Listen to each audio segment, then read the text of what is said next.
Morning, everybody. Morning, Rabbi.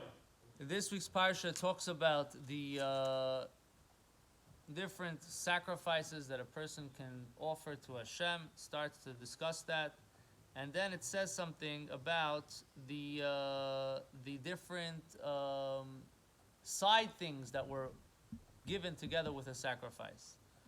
It says when a person wanted to donate something for the sacrifices on the mizbeach, on the altar, he could also sanctify. He could donate wine, oil, and different spices, even wood, even firewood. So let's say a person doesn't have enough to give, so he can give these things as well. So the question is asked, we can understand that if you have to give oil, it's part of the carbon. You give spices, it's part of the carbon. You give wine, it's part of the carbon.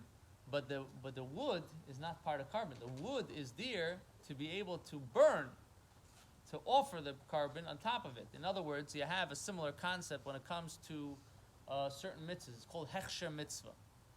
I'll give you an extreme example. If a baby's born on Shabbos, boy, so the bris, if it's on time, is going to be the next Shabbos. And if the baby is born naturally, then the bris overrides Shabbos.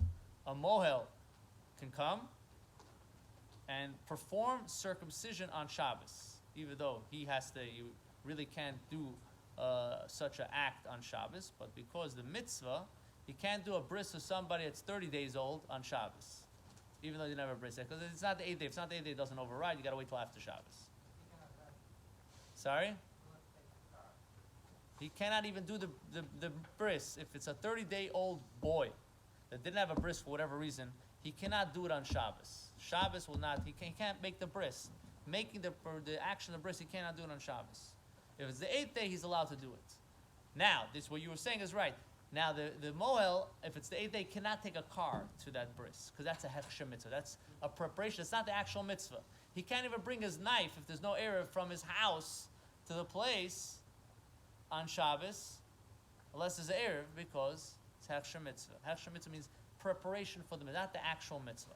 So you have this concept with the wood. The wood is not an actual mitzvah. It's not the mitzvah of, it's hechsher mitzvah. It's prepping for the mitzvah. So why here is there such an emphasis that the wood is also considered a part of the mitzvah? Usually it's not.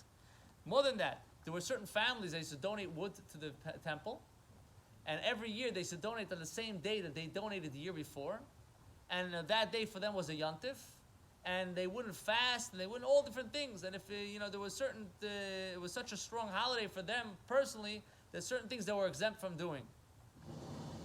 It's really not even a mitzvah. It's a hechsher mitzvah.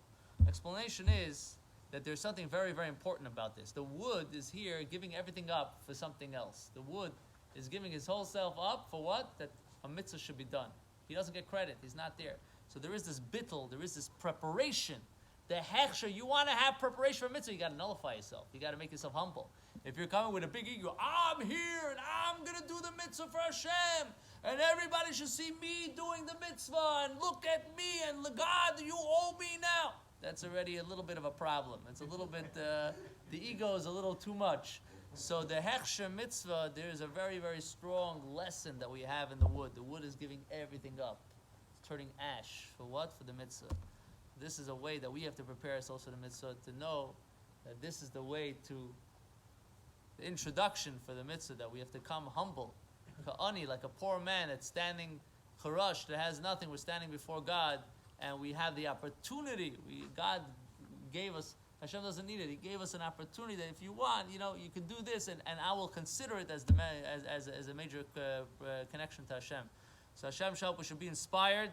We should be able to do the mitzvahs. We should have the proper preparation for the mitzvah, and we should be able to see the beauty, the light, the godliness, the blessings, the connection to Hashem. B'karav mamish. Amen.